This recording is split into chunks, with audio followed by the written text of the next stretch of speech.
잘 키우자 TV에 오신 전국의 학부모 여러분 안녕하십니까? 오늘이 2021년 8월 30일입니다. 이제 며칠만 있으면 9월이고요. 9월은 또 추석도 끼어 있고요. 이 공부하는 아이들에게는 그렇게 좋은 기간은 아닙니다. 자칫 늦은 한 달을 보내기가 쉽죠. 오늘 제가 이 영상에서 여러분들에게 들려드리고 싶은 이야기는요, 아이를 이렇게 낳아서 기르다 보면은요, 초등학교, 그러니까 미취학 아동서부터 수능에 이르기까지 이 부모님들은 조금만 관심이 있으시다면은 수많은 입시 정보와 이렇게 맞닥뜨리게 됩니다. 뭐 학년이 올라갈수록요, 무슨 입시 설명회라든가 또 아니면 주변의 지인들로부터 여러 가지 듣는 정보들 들을 때마다 사실 뭐 새로운 걸 얻었다는 것보다도요, 불안감이 앞서죠. 저에게 컨설팅을 받고 이렇게 진행하시는 분들 중에서도 그 많은 분들이 이것만 해도 되나요? 주변에서는 예를 들어서 아이가 중1인데 다른 친구들은 고등학교 수학 미적을 나가요. 뭐 이런 얘기가 들려오고요. 뭐 화학 1을 합니다. 2를 합니다. 이런 얘기 들어오면 불안하죠. 무척 불안합니다. 그리고 입시 제도가 이제 앞으로 어떻게 바뀔 거다고 교육부에서 미리 예고를 하죠. 그러면은 또 많은 입시 정보 기관에서는 이렇게 부모님들 모아놓고 앞으로 이렇게 변하니까 아이들이 공부는 이렇게 해야 됩니다 하고 설명을 하고 하지만요, 적어도 제가 2002년부터 거의 20년 가까이 지내오면서 숱한 그런 정보들도 들어봤지만은요, 결론은 딱 하나예요. 그닥 그렇게 영향을 주지 못한다.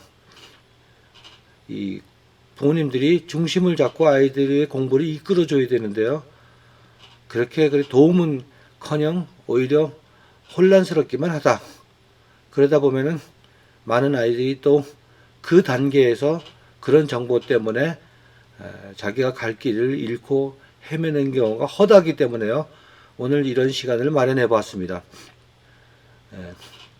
이제 제가 겪은 거는요, 이 모든 그 입시 정책은 교육부의 지시에 따라서 바뀝니다. 가장 급박했던 거는요, 1969년도에 고3에 와가지고 갑자기 예비고사를 본다 하는 그런 발표를 했어요. 그래서 이제 출판사마다 급조된 책이 나왔죠. 제 기억으로는 동아출판사에서 이렇게 손바닥만한 책으로 이렇게 시리즈별로 국어, 사회 뭐 이렇게 해가지고 요것만 이래도 합시다 하고 그런 책도 이렇게 발간해서 형들이 보았던 생각이 납니다. 그 당시만 해도요, 명문대를 가려면은 뭐 2과목 내지 딱 3과목만 했거든요. 2과목 내지 3과목. 그래서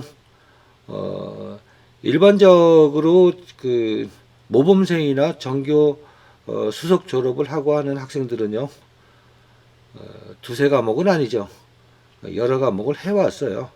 그렇지만은 이제 시간이 흐를수록 고3에 가까워지고 하면 자기가 갈 학교가 뭐 서울대다, 연고대다 이렇게 정하면 그 학교마다의 출제 경향에 맞춰서 이렇게 공부하다 보면 2-3과목으로 줄어들어요. 이제 그것만 해서 가자 하고 열심히 이제 또 뭐 어느 선생님이 이렇게 지도하면 이렇게 하면 되더라 해서 이제 그렇게 따라갔는데 3학년 올라오자마자 전 과목으로 이렇게 시험을 봐서 전국의 대학 정원의 2배수만 뽑고 나머지는 탈락을 해서 대학에 가지 마라. 뭐 교대라든가 그 전문학교를 가라. 어떻게 보면 참 쿨한 결정인데요. 이때 당시도요, 이제 국영수에 실력 있는 애들이 많이 예비고사에서 탈락을 하는 바람에 원하는 대학을 못 가는 일이 벌어졌어요. 그런데 이제 평소에 늘 교육과정을 전체적으로 이제 우등생처럼 대학 가는데 그 학교에서는 대학에서 요구하는 과목은 아니지만 문과를 가는 학생도 이과 공부를 이렇게 학교 교과 과정에서 따라왔던 애들은 애들이 지금 다 70 됐을 테니까요. 애들은 아니겠죠. 그분들이 대박이 났어요. 그러니까 평소에 교육과정대로 공부를 게을리하지 않고 해온 학생들은 이렇게 그런 정책이 확 바뀌더라도 결국 시험은 교과과정에서 났기 때문에 낼 수밖에 없기 때문에 이제 성공을 했고요. 무려 이제 뭐 심지어 서울대, 연고대 해서 과목을 좁혀서 공부를 했던 학생들은 거기서 아예 예비고사를 통과를 못해서 많은 학생들이 미끄러졌죠. 예를 들어 11과목을 시험을 본다 그러면 3과목 가지고는 다른 그 경쟁자들을 이길 수가 없죠. 만점을 맞았다 그래도요. 그런 상황이 벌어졌어요. 그게 이제 1차적인 쇼크였고요. 그 다음에 이게 이제 학력고사로 바뀌고 이제 수능으로 바뀌었지만은요. 또 그 전에 또 2000년 전후로 해가지고 이제 뭐 한 과목만 해도 자기가 원하는 대학을 간다 하는 식으로 이렇게 교육부에서 이끌어 그 계획을 잡아서 주는 바람에요. 거의 다 놀았죠. 뭐 그 당시에 돌았던 이야기는 뭐 단군 일의 최저 학력이다. 단군 일의 최저 학력이라는 게요. 수능을 본 다음에 이제 그런 말이 나왔겠죠. 그 전에야 뭐 모르죠. 다 수능은 쉽게 날 줄 알았죠. 늘 그렇게 어렵게 날 줄 알았는데 수능이 쉽게 나버렸어요. 평소에 꾸준히 어떤 정보에 의해서 공부해온 아이들보다 전 과목에 걸쳐서 제대로 해온 애들이 결국은 무사히 통과해서 좋은 대학을 갔죠. 그때 수능 만점자가 막 구름대 같이 쏟아졌으니까요.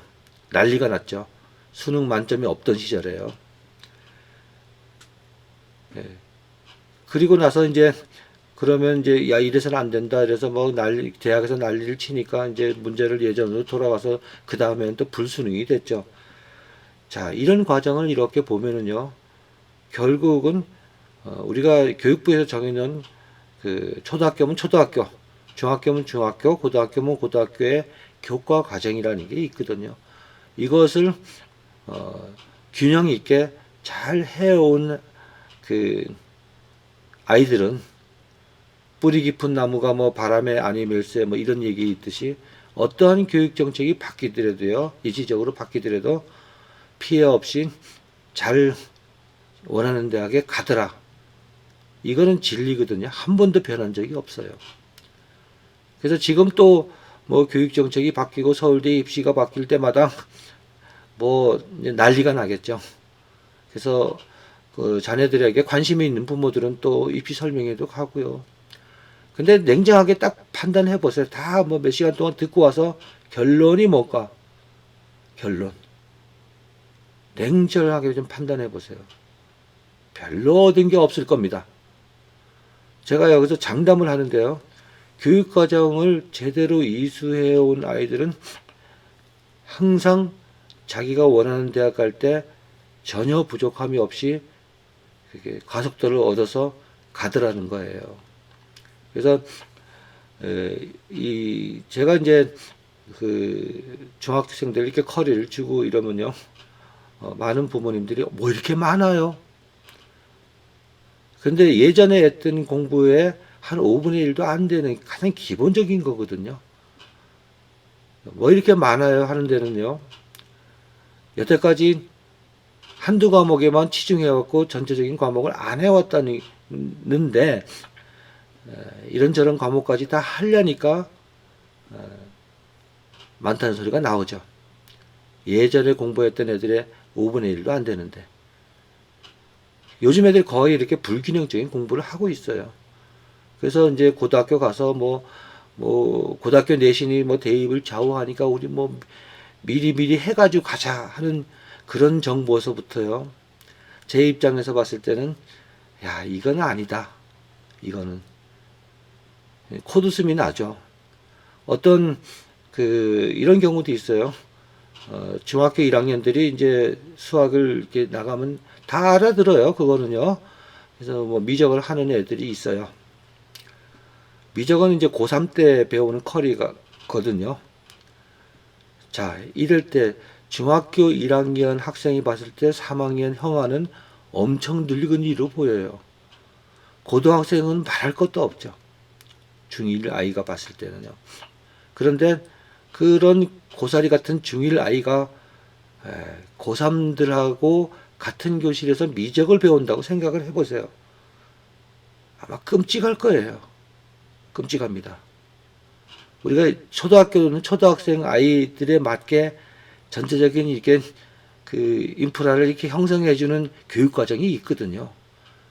우리가요, 최종적으로 보는 시험이 수능이잖아요. 수능. 그럼 수능을 잘 보는 사람이 최고예요. 이 수능이란 과목을 이렇게 봤을 땐 최소한도 어머님들이 그 관심이 있다. 아이 장래에 대해서 공부에 대해서 관심이 있다. 이러시면 수능 문제를 한번 펼쳐보세요. 경험도 아마 있으실 거예요, 다들. 그렇지만 지금은 다 흐려져 있고 옛날 수능하고 지금 수능하고 다를 거다 하고 지금은 다 달라 이렇게 판단하시면 그건 잘못하신 거예요. 문제를 한번 이렇게 보세요. 오래됐지만 한번 이렇게 보세요. 그러면 이렇게 문제 자체가요. 단순히 어떤 공식을 암기한다거나 어떤 이론을 암기했다고 해가지고 풀리는 문제는 한 문제도 없다는 걸 알게 될 거예요. 어떤 이론을 갖다 놓고 그것을 여러 가지 자료를 분석하고요. 읽고 판단하고 거기에 이제 꼼꼼하게 또 해줘야 되는 습관까지 있는데요. 최근 아이들하고 예전의 아이들하고 크게 달라진 게 있다면 요즘 아이들은 꼼꼼하게 하는 게 없어요. 그러면 이제 아는 문제 틀리는 일이 벌어지죠. 그래서 우리가 최종적으로 고등학교에서 내신도 잘 받고 수능도 잘 보려면요. 선행해서 공부하는 게 중요한 게 아니라 한번 고3들을 부모한테 솔직한 부모들한테 물어보세요. 시험 봐서 아는 문제 틀린 게 몇 문제나 되나 굉장히 많거든요. 이거는요 못 고쳐요. 그러면 초등학교 때부터 부모님이 해줘야 될 게 뭔가 하면 아이가 읽어야 되고 꼼꼼하게 차분하게 읽고 분석하고 판단하는 능력을 키워줘야 되는데 거긴 집중력이 필요하거든요. 이건 습관을 들여줘야 돼요. 이 습관을요. 그래서 이거는 지금 공교육에서도 힘들고요. 부모님밖에 봐줄 사람이 없어요.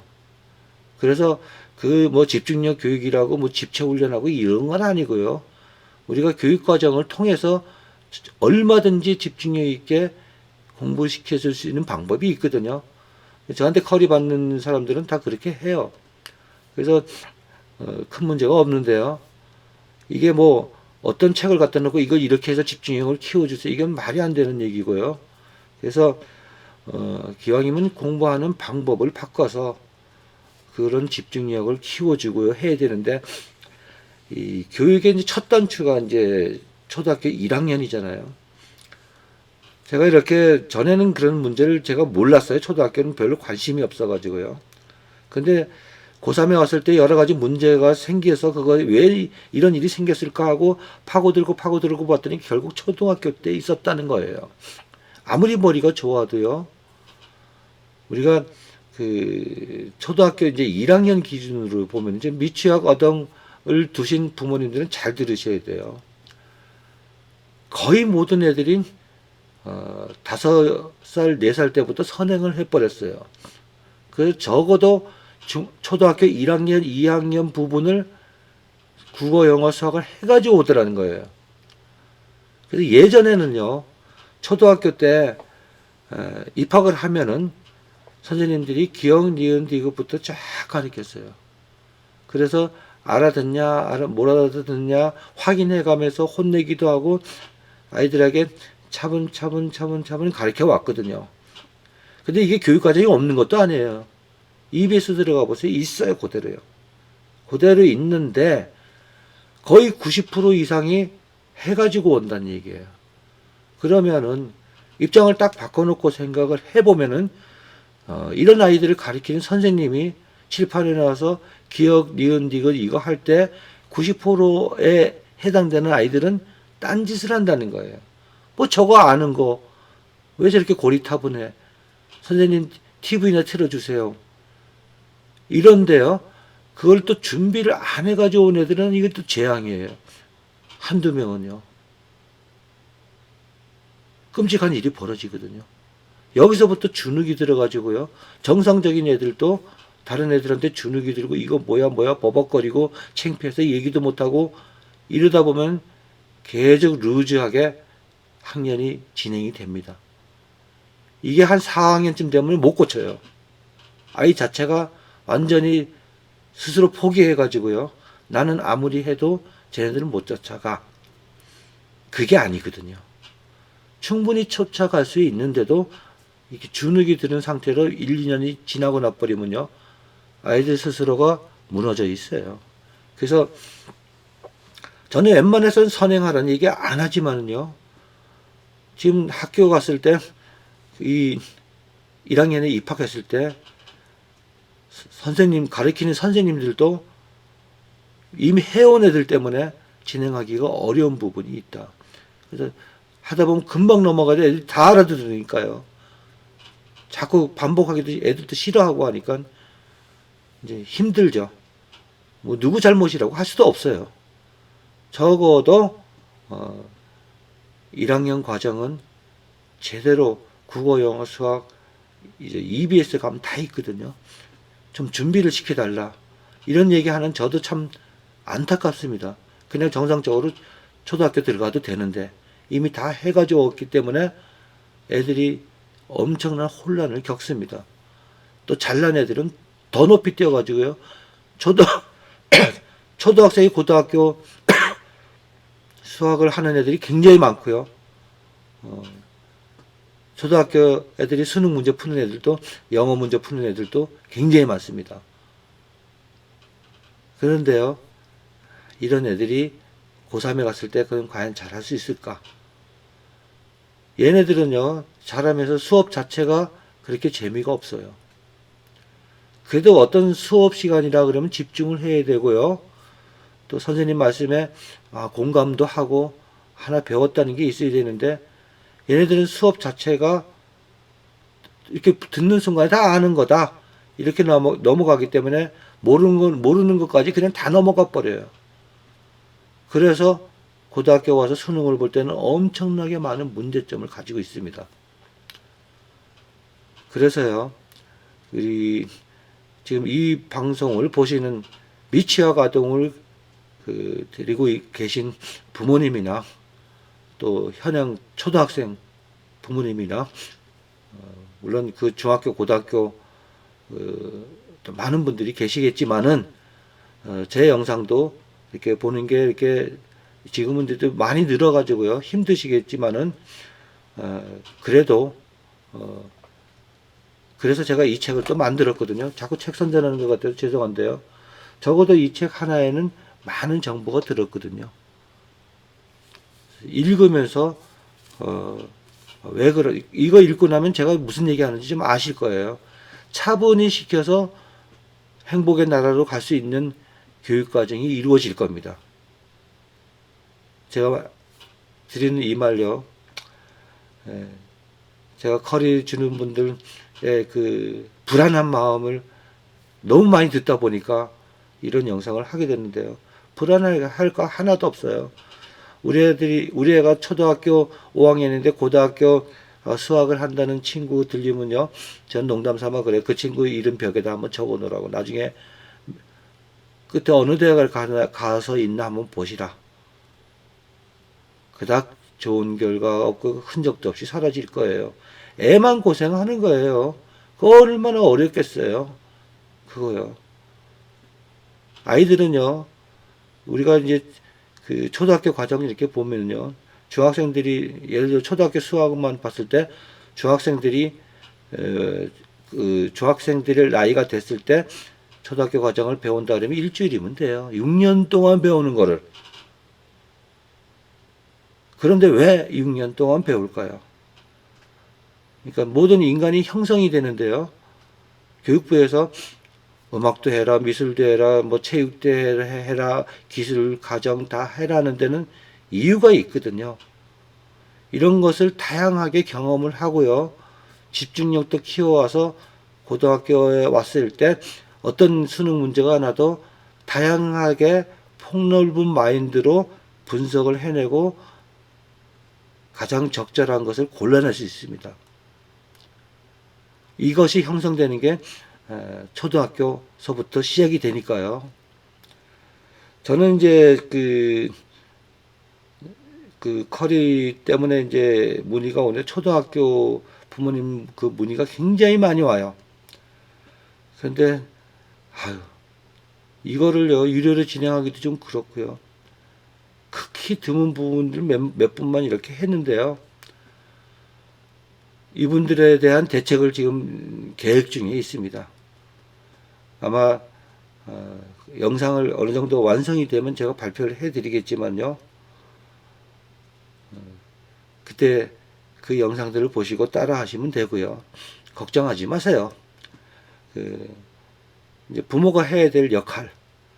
그래서 딱 하지 말라는 것만 잘 지켜주시고요. 하라는 것만 딱 잘 지켜주시면요. 아이들이 그 어느 학교, 어느 학년에 가더라도 뭐 지적 능력이 딸린다거나 성취도가 딸리거나 이래서 교과 진행이 어렵거나 하는 그런 거는 기본이고요. 그런 그 사례가 없다는 게 기본이고요. 아주 정상적으로 어떤 과목을 배워도 착착착 차분히 에러 없이 잘 진행이 될 것입니다. 그래서 전체적으로 간추려서 말씀을 드리면요. 교육부에서 어떠한 입시 정책을 발표를 하더라도요. 그렇게 가는구나. 다 좋다. 그래 그렇구나 하는 정도로 해놓지 거기에 대한 뭐 고교 학점제가 실시되니 어쩌고 저쩌고 거기에 맞춰서 할 게 하나도 없다는 거예요. 그때 가서 그것을 제대로 받아들이고 무리 없이 아이가 넘어가서 원하는 대학에 가려면요. 교과 과정, 자기 학년에 맞는 교과 과정을 제대로 착착착착 밟아가면은요. 아마 최고의 점수가 나올 것입니다. 그건 제가 장담할 수 있어요. 그러니까 그런 정보에 가 이렇게 아이를 키우다가 보면은 그런 정보가 어머니들끼리 만나면 뭐 그런 얘기가 주로 뭐 있잖아요. 뭐 개 키우는 사람들 모이면요. 뭐 여러 가지 개 키우는 사람들끼리 이렇게 모여가지고 대화를 나누면요. 처음부터 개소리를 하다가 개소리를 끝나요. 말이 좀 그래서 그렇죠. 마찬가지로 우리 부모님들도 관심 있으면 어머니들끼리 만나면은 뭐 이런저런 교육 정보라고 들었던 새로운 것들 가지고 물론 진보했던 얘기는 얘기해봐야 서로 안 먹히니까 이런저런 이야기를 하겠죠. 그렇지만은 그런 얘기 또 듣고 나면 또 불안하죠. 불안해야 할 거 하나도 없다. 내 주먹이 최고다 하고 정상적인 교육과정을 밟아서 아이를 키워주시면요. 전혀 실패할 일이 없습니다. 제 말대로 아시겠죠? 그래서 최종 결론은 이렇습니다. 최고의 입시 정보는요. 교육과정을 자기 학년에 맞게 제대로 해달라. 물론 그런 정보를 말씀드리고 싶은 분들이 입시 설명해야 한다고 제가 하는 이런 얘기 하면은 전부 다 중간에 툭툭 털고 다 나가버리고 안 들어오겠죠. 그렇잖아요. 그거 뭐 당연한 거 왜 그런 얘기 안 해. 그 얘기 들으러 여기까지 온 거 아닌데 하고 골라서 또 이상한 거 들은 거는요. 우리 아이 이상하게 만듭니다. 그러니까 걱정하지 마시고요. 우리 교육과정 한도 내에서 하되 지금 초등학교 입학할 때 아까 영상에서 거기서 말씀을 드렸지만은 이제 이런 문제들이 있으니까 그 점에서 커버를 하려면 좀 미리 좀 시켜달라 하는 거예요. 그래서 준비를 시켜서 아이가 수업을 따라가는데 지장이 없게끔 준비를 시켜달라. 그거 외에는요, 그대로 교육과정에 따라 차분차분 올라가면 됩니다. 그래서 또 아이들마다 성취도도 다르고요, 개성도 다르고 많이 힘드시겠지만은 이제 그런 게 그때 해결하기 힘드시다, 시행착오를 하시기 힘들 거다 이럴 때는 저한테 의뢰를 하면 되고요. 그렇게 어려운 공부 방법 아니거든요. 그래서 부모님들 걱정하지 마시고요. 제 영상에서 말씀드린 대로만 해주시고 웬만하면은 쓸데없는 얘기 듣지 마시고요. 털털하게 내 아이 믿고 가르치시기 바랍니다. 자, 영상 끝까지 들어주셔서 대단히 감사합니다.